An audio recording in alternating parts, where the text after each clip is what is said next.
آئیے بات کرتے ہیں بائیں بازو والوں کے بارے میں۔ اب اس کی بھلا کیا وضاحت کرنی کہ بائیں بازو والے کن کو کہا جاتا تھا اور غلطی سے اب تک کہا جا رہا ہے۔ لوگ تو بس یہی سمجھتے تھے کہ جو ملک میں انقلاب لانا چاہتا ہے، جو خونی ہی ہو سکتا تھا، جو خدا کو نہیں مانتا، جو سب عورتوں اور آدمیوں کو ایک ہی لاٹھی سے ہانکنا چاہتا ہے، اور جو جماعت اسلامی اور امریکہ کا کٹر مخالف ہے، اسے بائیں بازو کے ماننے والا یا پھر بائیں بازو والا سمجھنا چاہیے۔ جماعت اسلامی کے کٹر مخالف تو بہت تھے، لیکن آج کی طرح انقلاب لانے کے داعی نہیں تھے۔ خدا کو نہ ماننے والے آج بھی بہت زیادہ ہیں۔ یہ اور بات ہے کہ نجی محفلوں میں وہ ملحد ہوتے ہیں اور جلوت میں مومن، لیکن جن کی ہم بات کر رہے ہیں وہ منافقت سے کام نہیں لیا کرتے تھے۔ جب وہ خدا سے ہی نہیں ڈرتے تھے، کیونکہ ان کے خیال کے مطابق عدم وجود کا خوف چیمانی دارت والا معاملہ تھا، تو وہ لوگوں سے بھلا کیوں ہراساں ہوتے؟ امریکہ کی کٹیل کمیونزم پالیسی پر کولہو کے بیل کی مانند چلتے ہوئے اسٹیبلشمنٹ اور جماعت اسلامی نے کمیونسٹوں سے متعلق لوگوں میں جو احساس پیدا کیا تھا وہ کچھ یوں تھا کہ یہ ایسی قبیح مخلوق ہے جن کی آنکھیں لال، بال بڑھے ہوئے اور جو دیکھنے میں حواس باختہ سے لگتے ہیں، جو موقع پاتے ہی لوگوں کو معصوم بچوں کو ساتھ ملا کر لے جاتے ہیں اور انہیں اپنی جیسی مافوق الفطرت مخلوق بنا دیتے ہیں۔ یہ خدا کے دشمن اور حکمرانوں کے بیری ہیں۔ یہ بائیں بازو والوں کی بات کرتے ہوئے کمیونسٹوں کا ذکر کہاں سے آ گیا؟ ہوا یوں کہ چند افراد کا ایک گروہ تھا جن کا سرخیل لکھنؤ سے آیا ہوا ایک نواب زادہ تھا، لیکن اس نے نواب پنے کو ٹھکرایا ہوا تھا۔ البتہ انگریزوں کے دور میں ہندوستان میں ایک عام party communist party of India کے نام سے ضرور ہوا کرتی تھی، جس کے اراکین میں مسلمانوں کی تعداد بہت کم تھی۔ جب پاکستان کی تحریک زور پکڑ گئی تو اس پارٹی نے اپنے اراکین کو ہدایت کی کہ وہ متعلقہ پارٹیوں کے ساتھ جڑ جائیں، یعنی ہندو اور سکھ آل انڈیا کانگریس کے ساتھ مل کر کام کریں اور مسلمان پاکستان مسلم لیگ کے ساتھ۔ مولدین کی پارٹی کا مذہب کے حوالے سے لوگوں کو تقسیم کرنا تھی نہ عجیب بات، لیکن ایسا ہوا تھا۔ جب ہندوستان اور پاکستان بن گئے تو پاکستان میں کمیونسٹ اتنے تھوڑے اور غیر منظم تھے کہ ہندوستان میں پھر سے پارٹی میں لوٹ آنے والوں نے سید سجاد ظہیر کو پارٹی کو منظم کرنے کی خاطر پاکستان بھیجنے کا فیصلہ کیا۔ وہ پاکستان آ گئے۔ ابھی کچھ کر نہ پائے تھے کہ ان کے اور ان کے ساتھیوں کے خلاف ایک مقدمہ گھڑا گیا، جس کو راولپنڈی سازش کیس کہا جاتا ہے۔ کہتے ہیں کہ مذاکرات کی حد تک تو مقدمے میں بیان کردہ بات درست تھی، لیکن باقی سب کچھ من گھڑت تھا۔ خیر، سجاد ظہیر صاحب تو کسی نہ کسی طریقے سے نکل گئے، مگر جنرل اکبر کو ان کے مبینہ ساتھیوں سمیت، جن میں اپنے فیض احمد فیض بھی شامل تھے، دھر دیا گیا تھا۔ ان سب کو مختلف مدت کی سزائیں ہوئیں۔ یوں لوگوں کو معلوم ہوا کہ کمیونسٹ ہی دراصل بائیں بازو والے ہوتے ہیں۔ بائیں بازو والے زیر زمین چلے گئے۔ ان کا کام محض طلباء اور مزدوروں تک محدود ہو کر رہ گیا۔ اس کی ایک وجہ یہ تھی کہ بائیں بازو والے انقلاب لانے کے لیے مزدوروں کو ہرا دستہ خیال کیا کرتے تھے۔ ان میں سے کسی کو اگر مزدوروں میں پذیرائی ملی بھی تو اس کی وجہ ان کا کمیونسٹ نظریہ نہیں، بلکہ ان کی مزدور دوستی بنا تھا۔ تاہم ایسے لوگوں کی تعداد آٹے میں نمک کے برابر تھی۔ شروع کے یہ لوگ دروغ پر گردن راوی اپنے ملحدانہ خیالات کا برملا اظہار کر دیا کرتے تھے۔ یوں عام لوگ ان سے دور ہٹتے چلے گئے۔ بعد میں کچھ عملی پسندی سے کام لینے لگے اور ان میں سے بیشتر عبدالغفار خان کی پارٹی نیب، نیشنل عوامی پارٹی کا حصہ بن گئے اور ادھر مشرقی پاکستان میں مولانا بھاشانی کی پارٹی کا۔ اس دوران پاکستان پیپلز پارٹی نے سر اٹھایا، جو پھر مقبول ہونے لگی۔ اب بائیں بازو والوں کے لیے اذن ہوا کہ پیپلز پارٹی میں شامل ہو جا۔ وجہ یہ تھی کہ ذوالفقار علی بھٹو نے اسلام کی پخ لگا کر سوشلزم کو اپنا مطمع نظر بتایا تھا۔ اس نئی نوع کے سوشلزم یعنی اسلامی سوشلزم کے بانی حنیف رامے تھے۔ پیپلز پارٹی کے برسختار آنے کے چند ماہ بعد ہی اس حکومت کی مزدور دشمن پالیسی واضح ہونے لگی تھی۔ ملتان کی کھاد فیکٹری مزدوروں پر تشدد اسی دور میں ہوئے تھے۔ تب پنجاب کے گورنر ملک غلام مصطفیٰ کھر ہوا کرتے تھے۔ لوٹ کے بدھو پھر کھر کو۔ اب بائیں بازو والے ولی خان سے علیحدہ ہونے والے غوث بخش بزنجو کی پارٹی میں آ گئے۔ یہ کھلی پارٹیاں بائیں بازو والوں کی ذہنی استعداد، تنظیمی صلاحیتوں اور نظریے سے لگن کا فائدہ ضرور اٹھاتی تھیں، لیکن ان کو کلیدی عہدوں پر اس طرح سے نہیں رکھتی تھیں جس طرح بعد میں سابق کمیونسٹ پارٹی کے ایک رکن افراسیاب خٹک کو ANP میں رکھا گیا۔ غرض کہنے کا مقصد یہ ہے کہ پاکستان میں بائیں بازو والے جہاں ایک طرف کم تعداد میں ہوا کرتے تھے، وہاں دوسری طرف عوام سے کٹے ہوئے بھی۔ وہ ان پارٹیوں کو جو دراصل ان سے کام لیا کرتی تھیں، اپنے ذوق میں کمیونسٹ پارٹی کا اوپن ونگ خیال کرتے تھے۔ مختلف ناموں سے کئی کمیونسٹ پارٹیاں تھیں جن کی رکنیت 30 افراد سے لے کر 300 افراد سے زیادہ نہیں ہوتی تھی۔ البتہ ہم خیال لوگ 5-10 گنا ضرور ہوتے تھے۔ اس سے آپ اندازہ لگا لیں کہ پاکستان میں بائیں بازو والے کتنے تھے۔ آج جب سوویت یونین کو بکھرے ہوئے تقریباً ربع صدی گزر چکی ہے، چین کو مشترکہ معاشی نظام میں ڈھلے ہوئے 3 اشروں سے کچھ زیادہ ہو چکے ہیں، کیوبا، شمالی کوریا، بیلاروس اور ویتنام کے بھی اپنے اپنے مسائل ہیں، تو سوال اٹھتا ہے کہ کیا پاکستان میں بائیں بازو والے موجود ہیں؟ بس ایسے ہی ہے کہ ہر چند کہیں ہے۔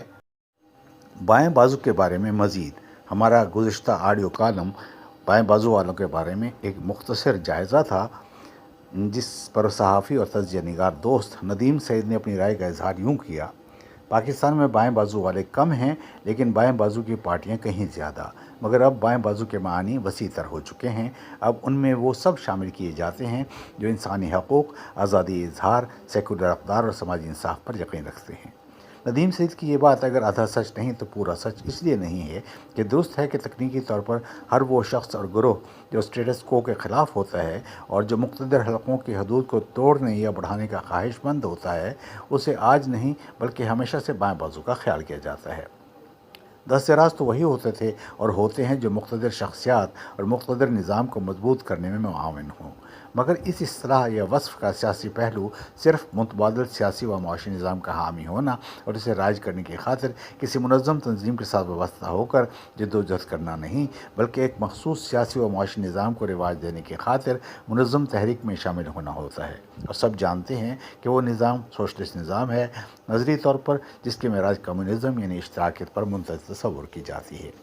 یہ درست ہے کہ انسانی حقوق، آزادی اظہار، سیکولر اقدار اور سماجی انصاف پر یقین رکھنے والوں کو بائیں بازو والے کہنے میں کوئی مذائقہ نہیں، لیکن یہ سب خواہشات سرمایہ دارانہ نظام یا مخلوط نظام میں بھی پوری کی جا سکتی ہیں اور کسی حد تک پوری کی جا رہی ہیں۔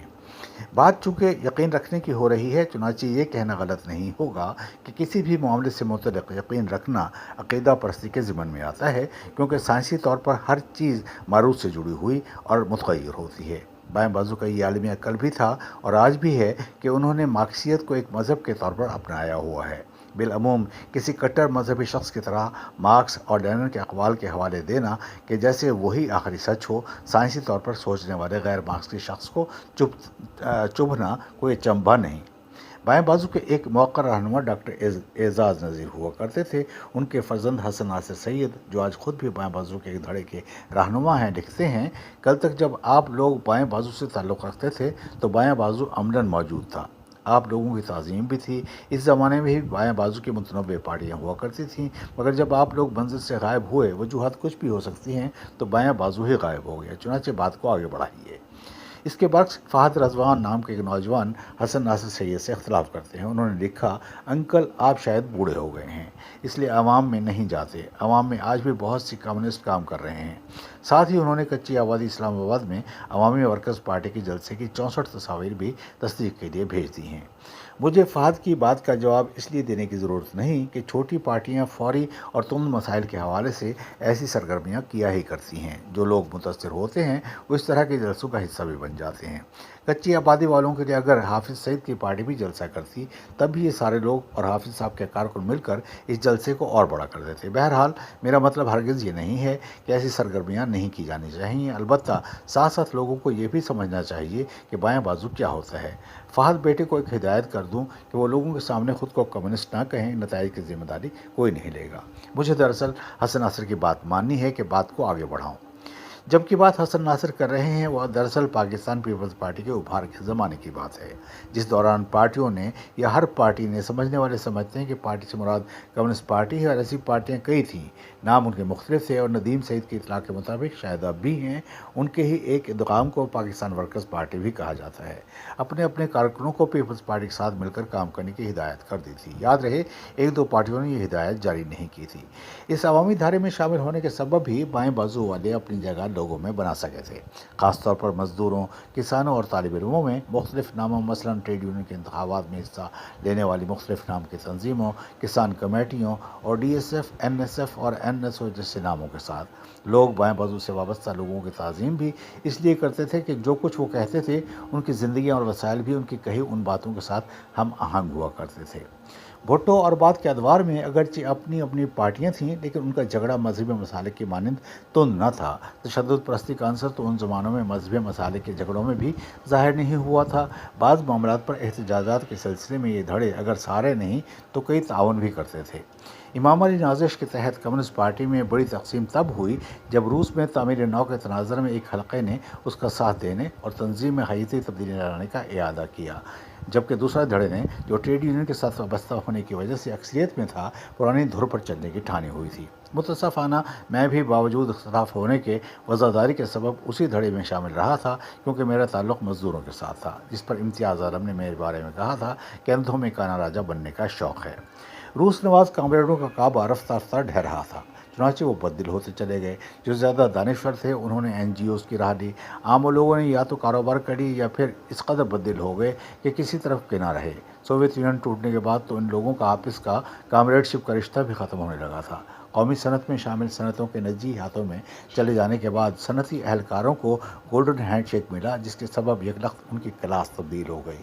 یہ طنز ہے، مطلب یہ کہ پیسہ ملنے کے بعد ان کی ترجیحات تبدیل ہو گئی تھیں۔